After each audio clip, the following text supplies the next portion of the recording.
Hi, welcome to this month's webinar. This month we're doing something different, and we're going to be concentrating on how to make your WordPress site more social. Usually we do a roundup of trends and things that have happened in the past month, but we decided to do something a bit different, and so this is very specific to WordPress sites. Just to introduce myself, my name is Miriam Schwab, and I'm the CEO of Illuminea, a Jerusalem-based WordPress development and online marketing agency. So let's get started. We're going to start with Google authorship. Now, this is something that's relatively new that Google added and is encouraging people to add to their sites. I'll explain what Google authorship means, why it's important, and then how you can add it to your site. So basically, there's two things here that are important with Google authorship. Here's search results for a term. I searched for it because I know I wrote a post about it, WordPress data serialization, and you will see my smiling face right here next to the article that I wrote in the search results. And you may have noticed that when you search for certain things, pictures of people are now appearing next to their posts. And that's because they have added authorship to their site, and this tells Google that they are the author of the post, and Google takes their Google Plus profile image and sticks it next to their search results. The reason that this is good for you, the author, is A, people respond well to pictures of people. So if there's a picture of someone in the search results, then that could increase click-through. It increases trustworthiness of the content as well. And the other advantage of Google authorship is that you can directly tie yourself to your content. So if other people scrape your content or steal it or whatever, then you are still, in Google's eyes, the original author because you are confirmed as the author. And the other reason this is important is that Google, I'm sure you've heard, and I've spoken about it in my past webinars, Google recently has been shaking up search results with their Panda and Penguin algorithm changes. And one thing that people are talking about is that authorship is going to become a ranking factor, which means that in order for Google to determine whether content is quality, Google will look at the author and their overall profile of content. And if their overall profile of content is of high quality, then that could affect their ranking. As from what I can see and what I understand, this isn't yet like a major ranking factor, but it very likely can become one. So it's very important, especially for people who are writing blog posts on a regular basis and in various places on various sites, to add authorship to their site. Now, how do you do this with WordPress?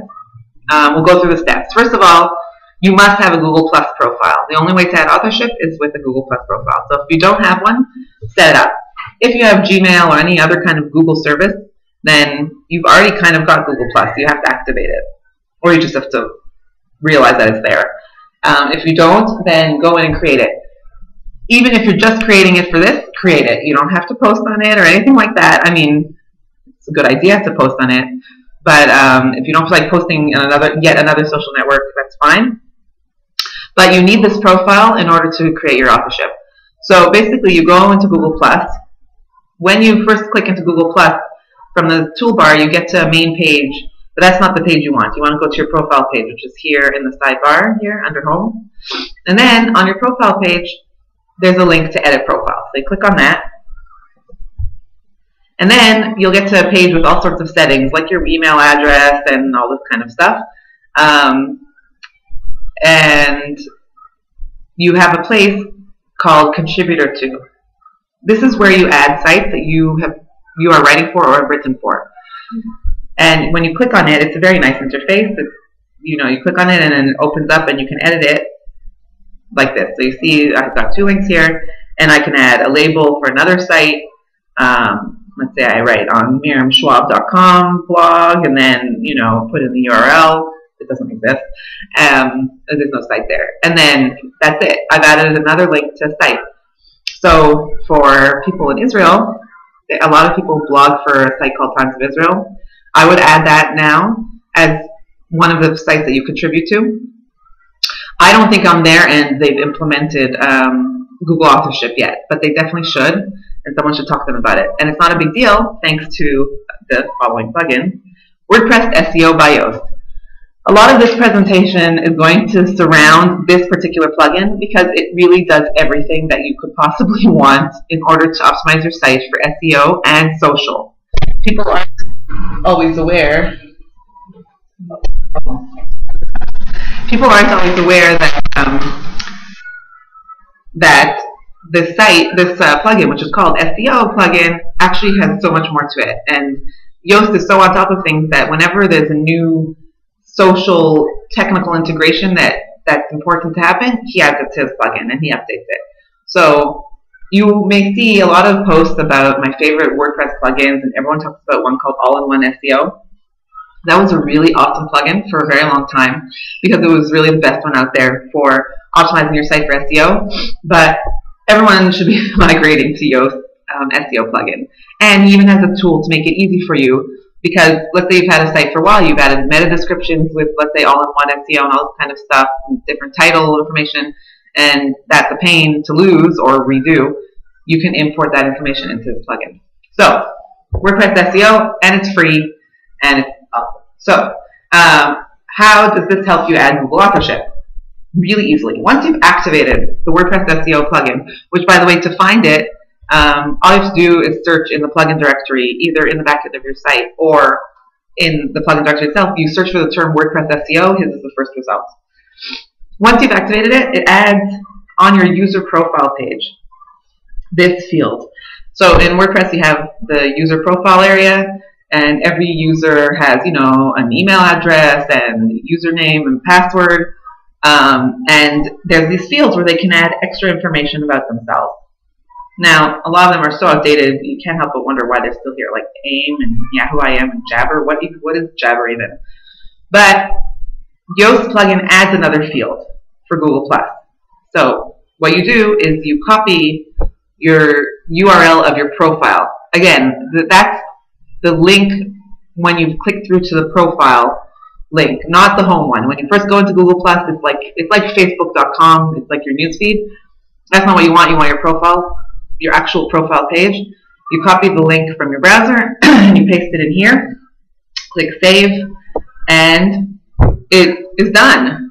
That is it. Now, you might be like, really? But I read all these crazy tutorials about all these crazy things you have to do. And yes, until recently, in order to add Google authorship to your site, you had to like do so many convoluted, crazy things in order to make it happen. Now, recently, Google implemented this, which is you can add this code to the header, to the head part of your site, and that's enough. So that's what Yoast implemented. And basically, when a post is open, his plugin detects who the author is and what their profile URL is, and adds that to the head code of the site. And that's how authorship is created, and that's how the link is created. And that's why, like, sites with multi-blogger sites, like Times of Israel or Huffington Post or whatever, they should totally be adding this, because then users can confirm that they are the authors of their site and of their content, and it's not a big deal. They've already got a user profile. They just need one more field, and they're good. So just also, you should know that once you've implemented it, it can take like 1 to 2 weeks until you actually see yourself in search results. It takes time for Google to index in, make the connection, and realize that you're you, and add your picture to search results. So, you know, you might add it and then check the search results and be like, why aren't they there? Well, because it takes time. So be patient, you know, give it some time, and then you should appear as long as it was implemented properly. Google Yoast SEO plugin also takes into consideration. So when you're on individual post pages, that's fine. Every individual post has an author. That makes sense. But who is the author of the home page? The home page of a WordPress site could either be, you know, like a regular website homepage, or let's say it's a list of blog posts. So, but you still, as a site owner, might want to give it authorship.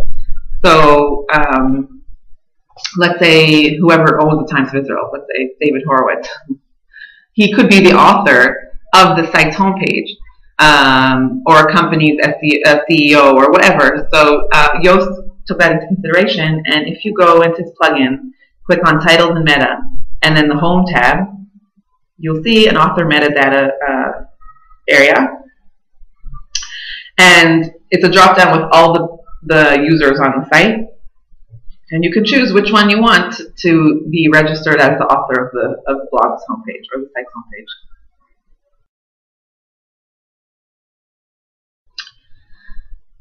Now we're going to talk about how to add Facebook Open Graph information to your site. So Open Graph information is a way to tell Facebook and other services, theoretically, it's supposed to be a cross-system protocol. It's a way to tell them specific information about the site or the page that you're on that you want them to have. I'm going to explain this further. These days, it's really important to have it, and with a plugin like Yoast, there's really almost no reason not to have it. So basically, you go into Yoast SEO plugin, and then you go to the social page, and you'll see a checkbox that says Add Open Graph Metadata. You click check, and you're done. So if it's that easy, then you really have to implement it. There's some configuration, which I'll show you, but like that gets you with basic Open Graph information into the head code of your site as well. So, I mean, just do it.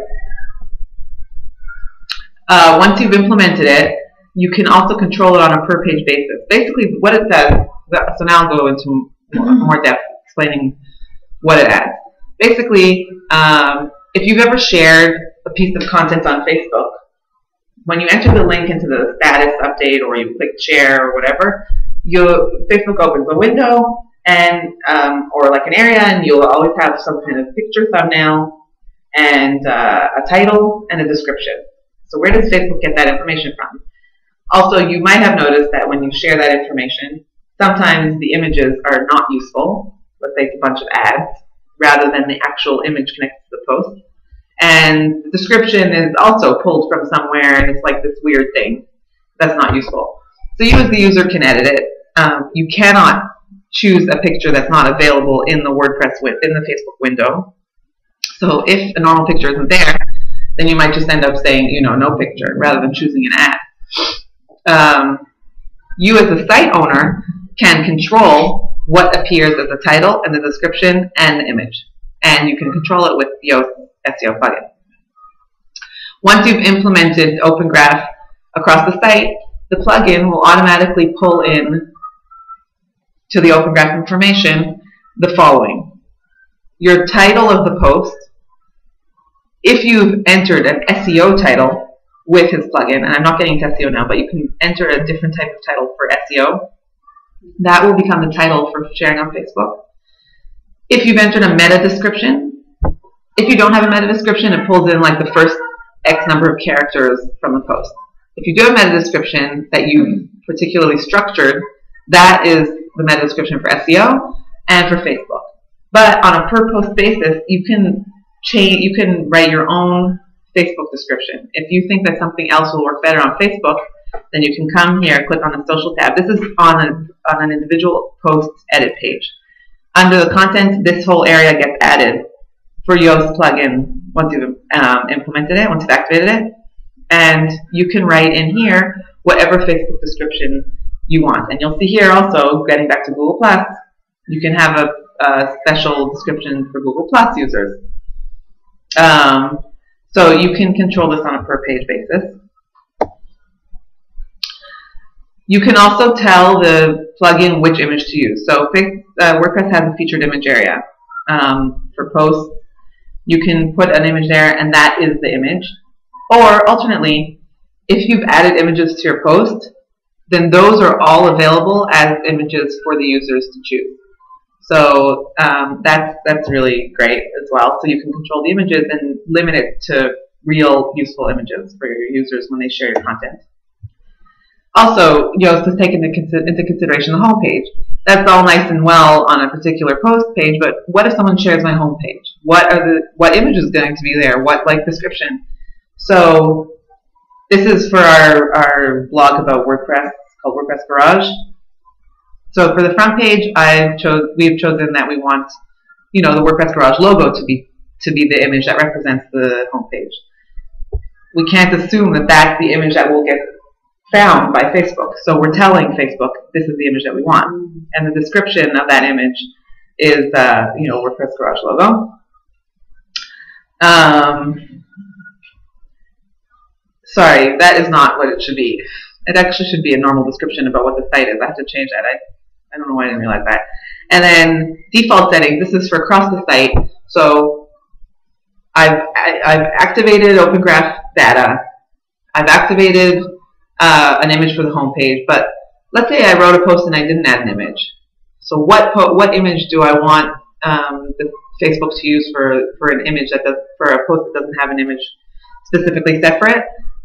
Here also, I put the logo. So that's the kind of thing you want to do. You would probably want to put your site's logo or something like that to be used as a default if you haven't set a particular image for a post. And this is what the code looks like that's added to the head. You'll see a lot of OG. That's open graph stuff. So here's the title. Here's the description. This is for a particular post. And image, you see there's 3 images here. Because this post has 3 images, and then the user can choose which image they want to use to represent that post. Okay. Now, this is very important, and this is something that people don't realize. You've implemented all this open graph information, and yet, when you go to share your content on Facebook or someone shares it, it still looks weird. It's not pulling in the right image. It doesn't have the right title. Why is that? You have to then come to this tool.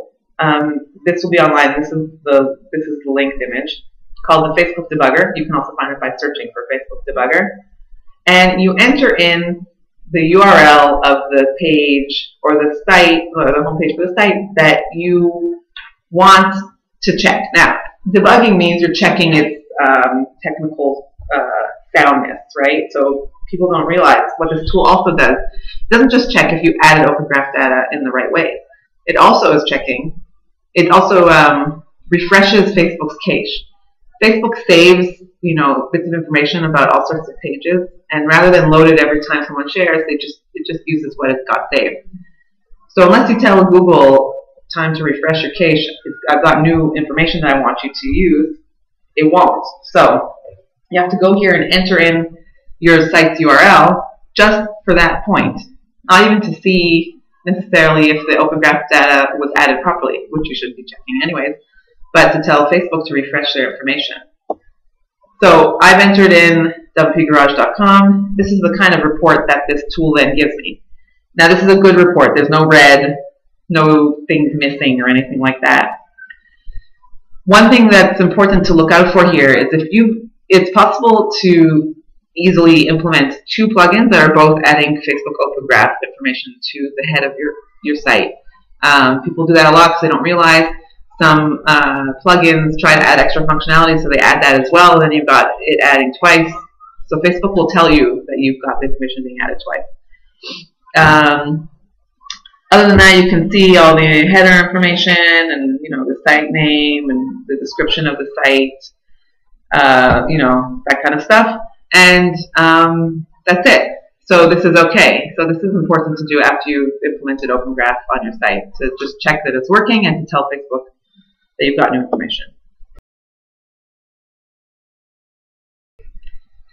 Once you've done that, you can also get Facebook Insights for your site. So you've probably heard of the Facebook Insights tool, which people mostly use to track Facebook page activity and engagement, but you can link it to your site as well to get information about how people are Facebook interacting with your site.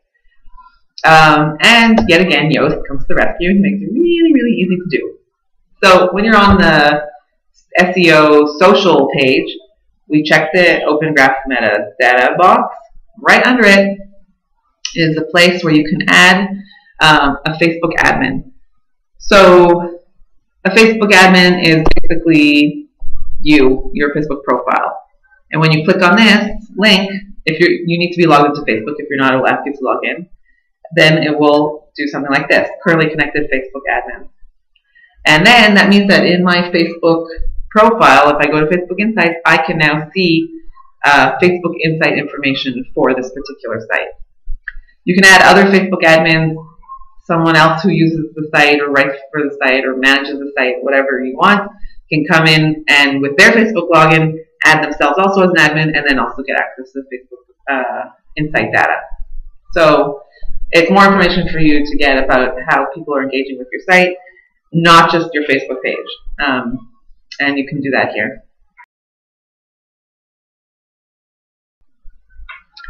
So we've been talking a lot about Facebook, and this presentation was almost going to be exclusively about Facebook because there's so much you can do, but I figured I should add some variety. So we're going to talk about Twitter cards. So Twitter recently implemented something very similar to opengraph, where you can add information to your site's page so that when people share your content on Twitter, it shares it in a particular way, and even adds information to it that you want to be added.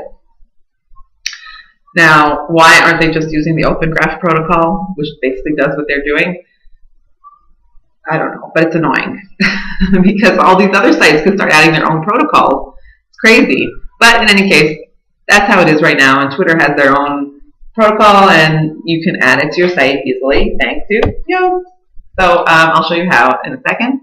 Basically, here's what it is. It's like Facebook opengraph information, and it gives control how the content is displayed with the tweet. One important thing you can add here is this information. So there's a clear link between the content on the site and its Twitter profile. It's forced into the content, and that's good for you, the owner of these different profiles, who brings it all together and makes sure that credit is going to the right places. There's 3 card types: summary, photo, player. I'm not going to get into what each one is. Yoast only supports summary, and by the way, that's the same with his opengraph support. He doesn't support, the plugin doesn't support all different types of opengraph. Like, you could have a recipe site or a site about videos or movies or books or whatever, and you can tell Facebook, this is movie, this is about movies, this is about books, this is the book title, this is the book author, stuff like that. His plugin was created for blogs, and blogs generally about content, so it's just about the content. And the same with the Twitter card support. His plugin also only supports the summary type of identification for Twitter cards. And here's how you do it. You go to SEO Social, and you check a checkbox. Wow, very difficult. And this is where you can enter the site's Twitter username.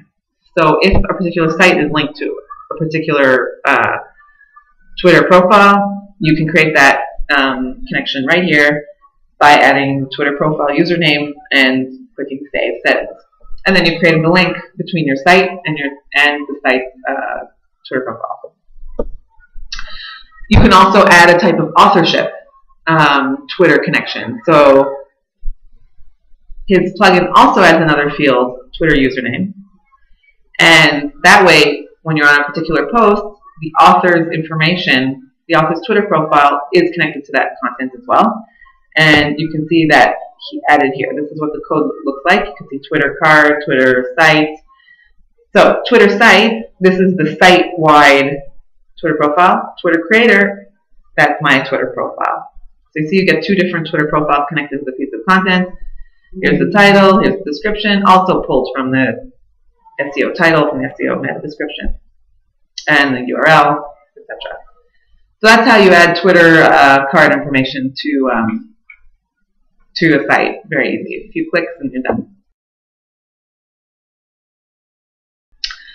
How to add your posts to your LinkedIn profile. So you've got your site and you're posting on it, and you want people who visit your Twitter profile to see the great content that you're creating that, you know, also positions you as an expert in your field.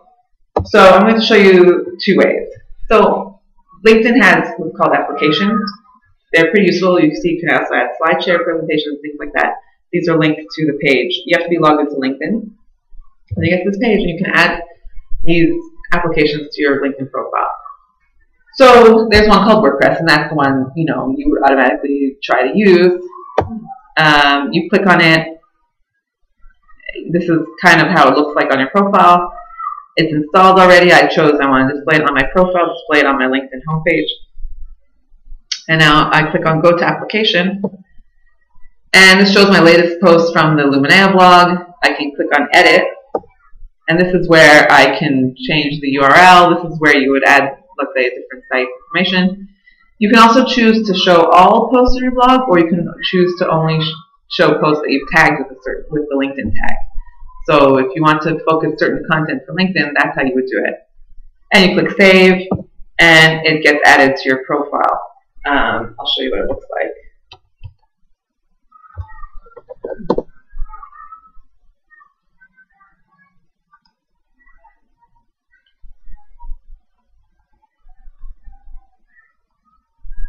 Oh, right, I removed it. And I'll show you why.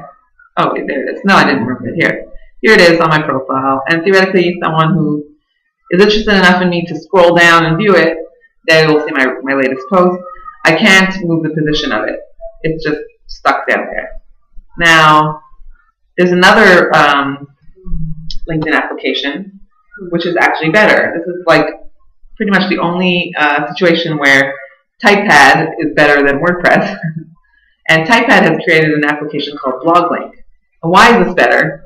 Because with this application, you can add 2 posts, two blogs to appear in this one area. So we blog on 2 blogs mainly. Our Illuminea blog and our WP Garage blog. I want both of those posts, both of those sites to appear on my LinkedIn profile, not just one.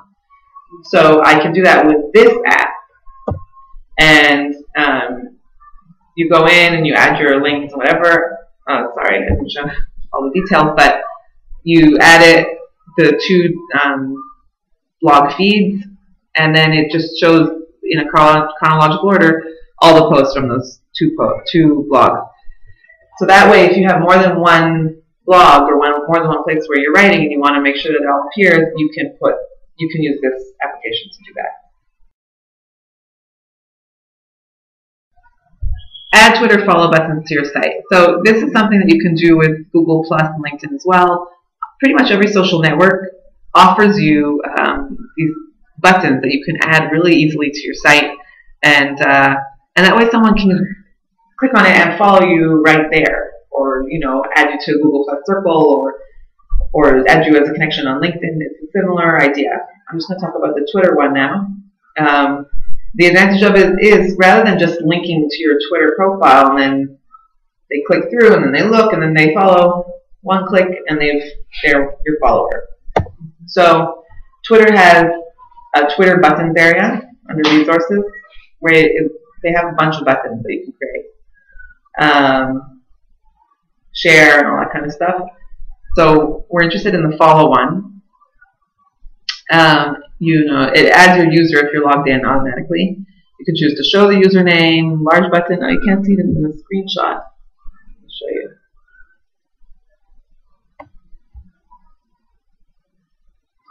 So I click on follow. Oh, here's the button. I can choose large button and whatever. This is sending information to Twitter about your usage and your interest. And then you copy this code, copy, and you paste it into your WordPress editor or your like a sidebar widget or wherever you want. A good place to have this kind of thing is, let's say you have an about page and you have staff, so each one can have a follow button or something like that.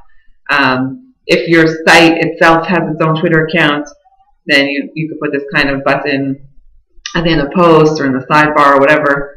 So so that's a useful button. The reason I'm not talking about like a share button is because there are a lot of plugins out there that will add a series of share buttons, because you don't want to just stick with one necessarily. And then, so here you would have to add one, and also it's not dynamic. WordPress has sharing plugins, which will make sure that it's sharing the page that the person's on and the person's sharing, and that's not just Twitter, it's Facebook and LinkedIn, wherever as well. Now here's a really cool plugin that I found, and I think it's useful. Flickr used to be the main place where people would upload photos, and then you don't want to upload photos to 2 places. That's so annoying. So just like you let's say upload your videos to YouTube and then you embed them in your site as a gallery, whatever, rather than uploading them in 2 places. So to save your work, you used to do that with Flickr. There were all these Flickr galleries, but Flickr kind of started to die. Yeah, and people are hoping that Marissa Mayer, the new CEO of Yahoo, will maybe revive it. But in the meantime, Facebook has become the place to share photos. So you're uploading all these photos to Facebook. Now you want them on your site as well. So, uploading them again is very annoying. So this plugin is really smart. Basically, here's how it works. You install it, and then you connect to Facebook. So I'll show you. I will go through it.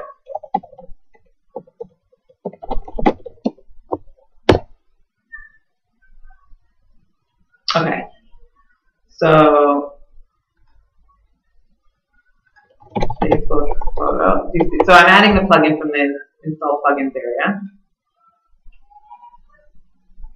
And we want the first result, Facebook photo fetcher. Install now. And activate.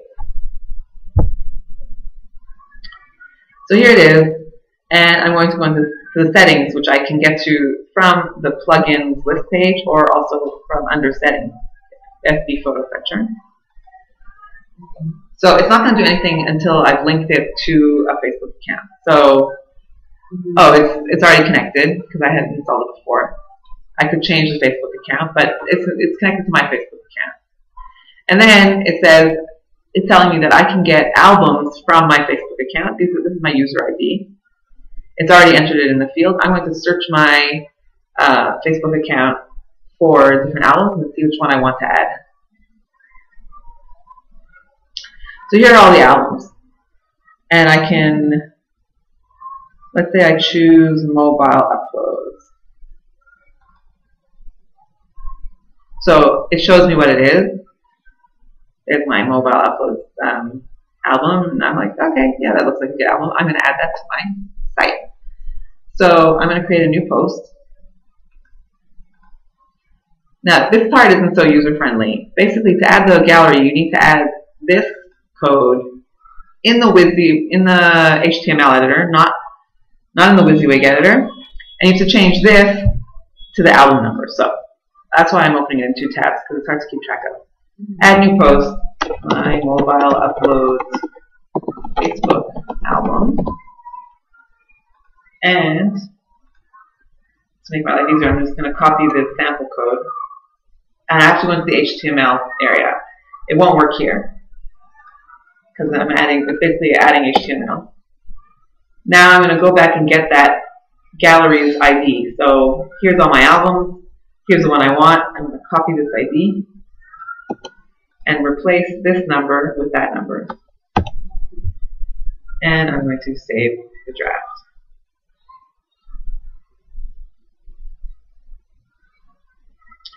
So now I've added all this stuff. We're in the HTML, so this is what it looks like. What's good about the way that this works is that it pulls in the album and stores it in your site. And the reason that this is good is because it means that every time someone visits your album page, it doesn't have to connect to Facebook, get the information, which can slow down your site and create a load that's unnecessary. The disadvantage of this is that if you add new photos to your album, it's not automatically being updated, but worry not. You can update an album by refetch all albums and posts. So if you added any albums to various posts and various pages, and you know you've added new information, so every once in a while you can do refetch, and it will update the album on that page. So we've got our album here. This is how it looks in the visual editor, but I'll show you how it looks in the front end of the site.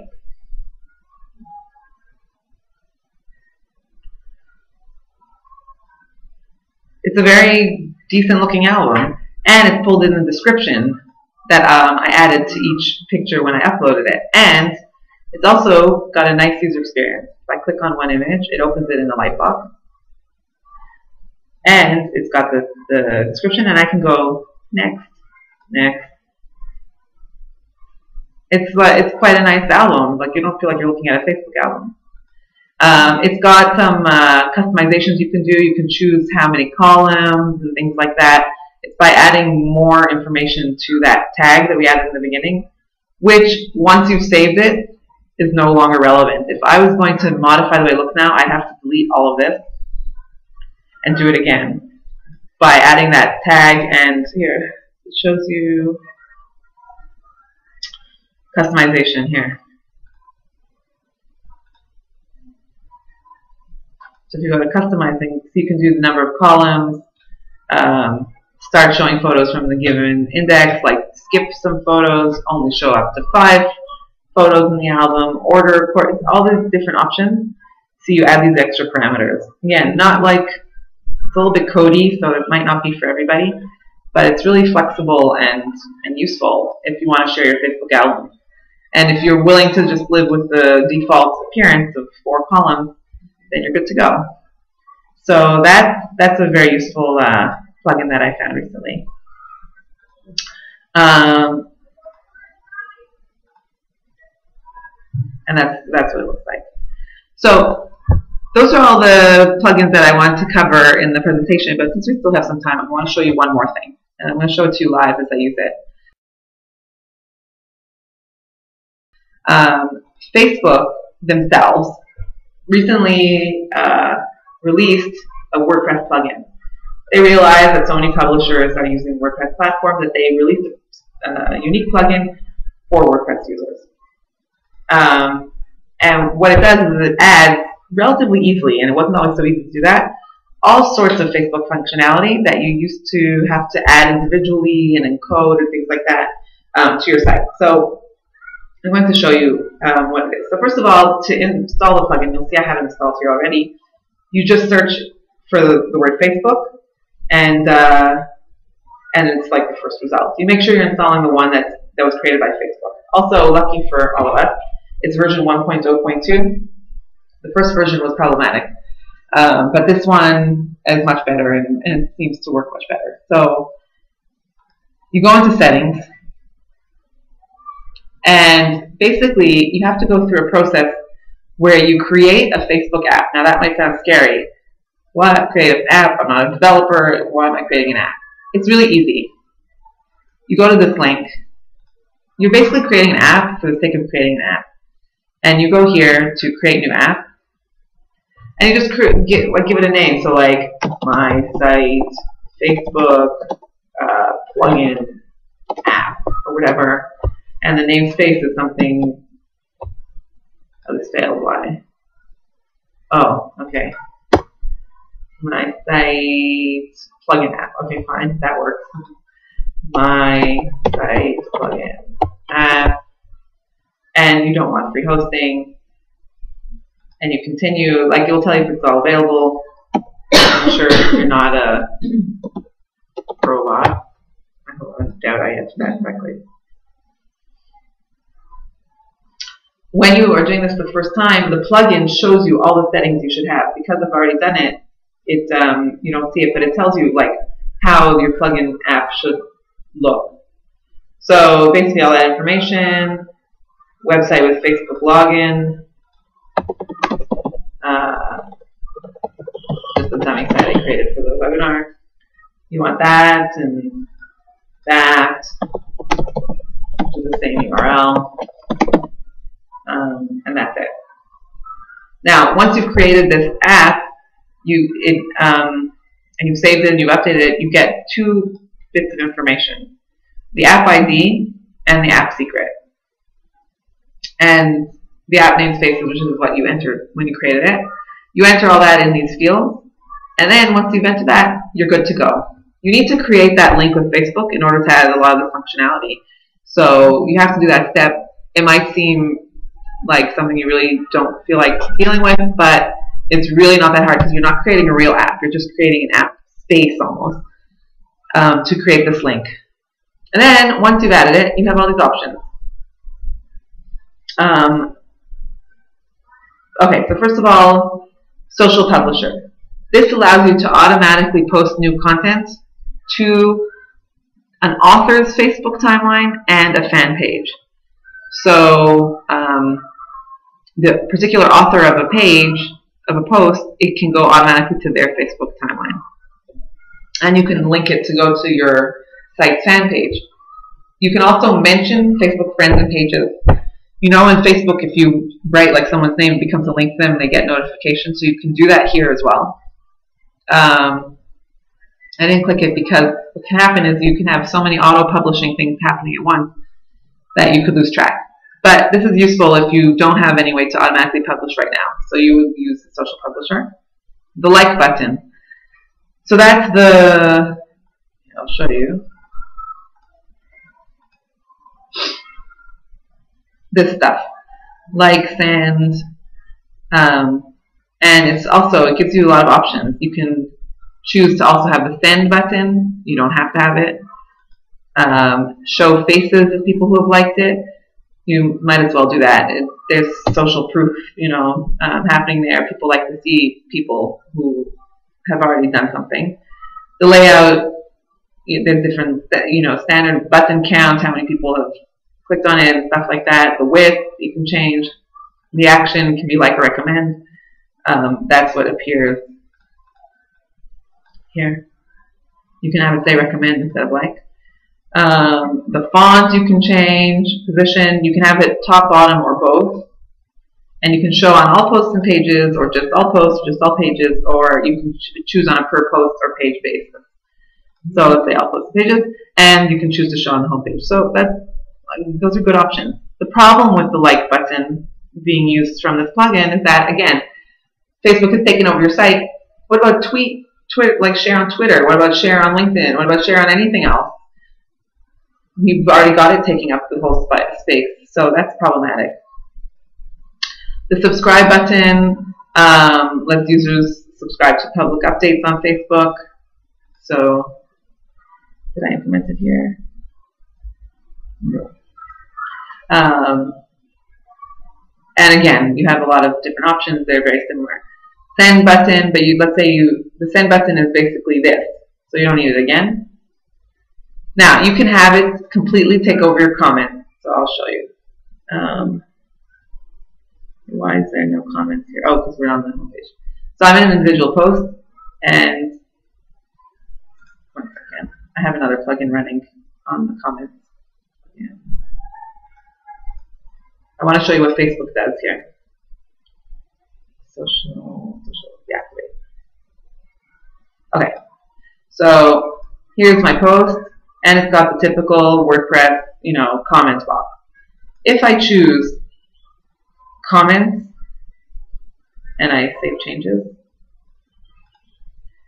then it overrides the default WordPress commenting system and adds Facebook comments. So that does that really easily, which is nice if you want only Facebook comments. But I personally don't recommend just using Facebook comments. Facebook comments has a lot of benefit to it. When people write comments, it gets added to their own timeline, and people see that their comment was on a particular post on your site, and that, you know, increases the viral nature of your site and that kind of thing. But in general, it's risky to depend on a third-party service for your content, especially comments. Comments are valuable content, and right now, if you're using Facebook, your comments aren't being added to your WordPress database. You have no way to back them up, and you can't, let's say you move the site over, you have a problem moving your comments over. It's problematic. Also, Facebook could at some point change their terms and conditions, as they do pretty regularly. They haven't for a while, but they've been known to do that in the past. They might change how things work. They might go out of business. Who knows? And you've built up your whole commenting system around some other third party, and you know that's very risky. So, but just so you know, you can do this really easily. I'm going to show you another commenting system, which allows you to the best of all worlds, pretty much. So that's the comment. Let's turn that off. Recommendations bar. This is something new. You might have seen it on some big sites like Mashable, and I can't remember if TechCrunch implemented it, and ZDNet, I think, implemented it. It's a nice idea. Basically, what it does is when you scroll down the page, you can choose like how far down the person has to get on the page. You know, you could say like 75% of the page, how long they've been on the page, where it should appear, right, left, whatever. Right now, this isn't populated because this is a dummy site that I set up. But the idea is, I'll show you on Mashable.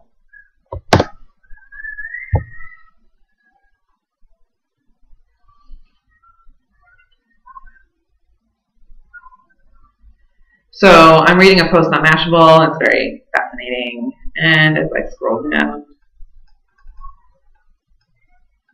this like box appears, which is very strange because usually, well, oh, there it is. Okay. So that's what it looks like. So it's making more recommendations for content that I might like based on Facebook usage, and I can like it from right here. So that's a nice feature, but you can implement it using a WordPress plugin, which doesn't depend on let's see, we'll just look at it doesn't depend on Facebook. We use it on WP Garage. I'll show you how it works. It's a similar idea. And the New York Times has had this kind of thing for ages. So scrolling down, I'm reading this post, and then this slides out and it tells me, you know, something else I might like. So that idea of having like additional content offered to the user is really nice and useful. You could use the Facebook one, it's got it already built in here. You could use this other one, which I can't remember what it's called, but we wrote out about it here at some point. So that's the Facebook plugin. There's one other plugin that I want to show you, and then we'll finish, which takes over the comments as well. But I think in a more useful way for you, the site owner. Why is that still appearing? Save changes.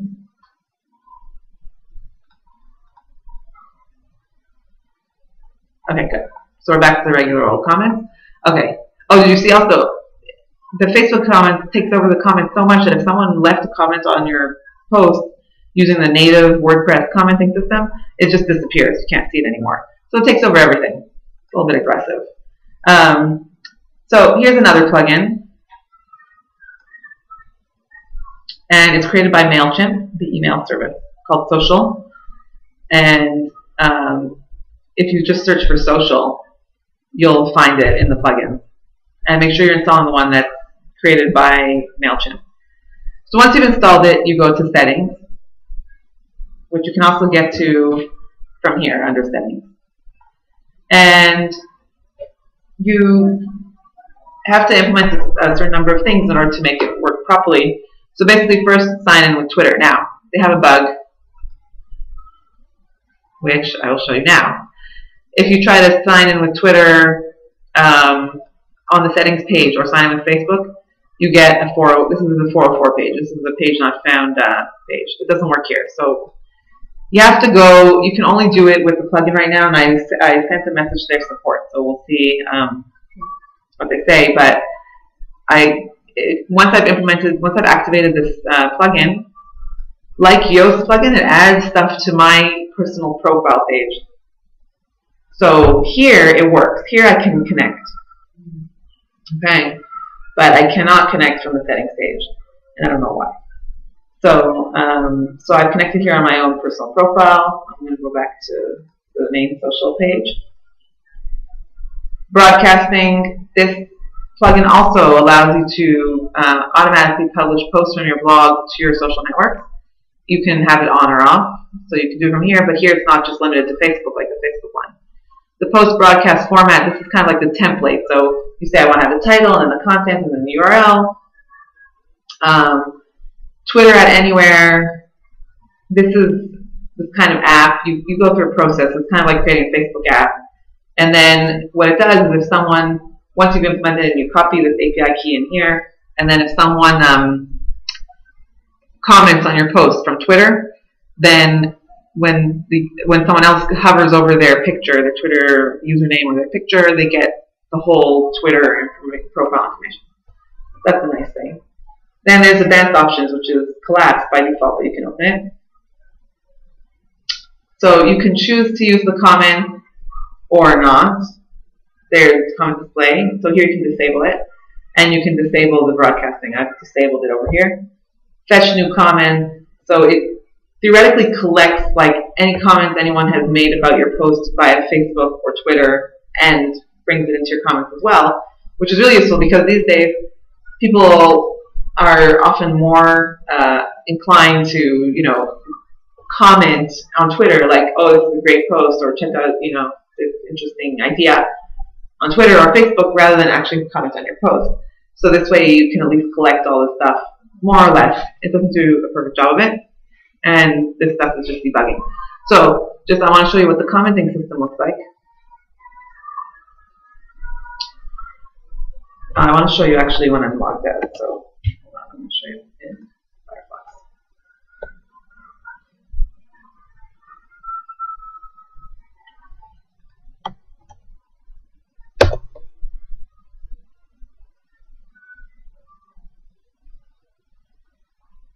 Okay, so I'm not signed into the site or anything. It doesn't recognize me in Twitter or Facebook.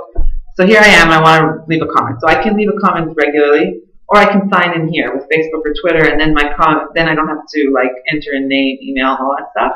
And I can post it, and then here is where it collects all the information, all the comments from around the web that are connected to this post. So yeah, there's just this, you know, dummy comment. But if there were tweets, they would appear here. If there were Facebook posts, it would appear here. And pingbacks, which is another type of comment that's native with WordPress, here, would appear there. So it's a much more robust commenting system.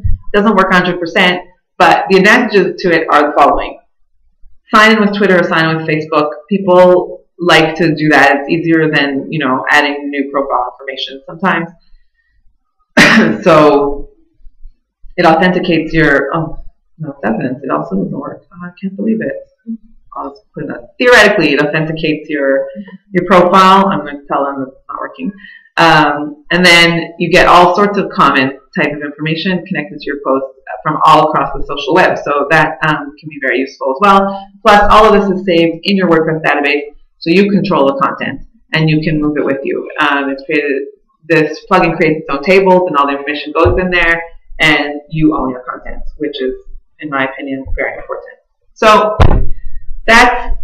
those are some various ways that you can add social functionality to your WordPress site relatively easily. Some demand a little bit more, you know, from you, some less. At the very least, implement Yoast SEO plugin so that you can just check boxes and have opengraph data added to your site already. And I've shown you various ways to, you know, create more robust commenting system. I haven't discussed any of the other third-party services like Livefire or Discuss, because again, I think it's a mistake to depend on third parties for your commenting. And they're social, but they're also a third party that controls your content. So you know, this MailChimp one could be a good option. If you really want just Facebook comments, there you go. You can do it really easily with the checkbox. And that's it. So if you have any questions, then, you know, let me know. You can contact me at any of these places. And the presentation and the video will go up online within the next day or two, and then you can get all the links out of there and step-by-steps and things like that. So I hope this was useful, and I hope you'll join us again next month. Thanks. Bye.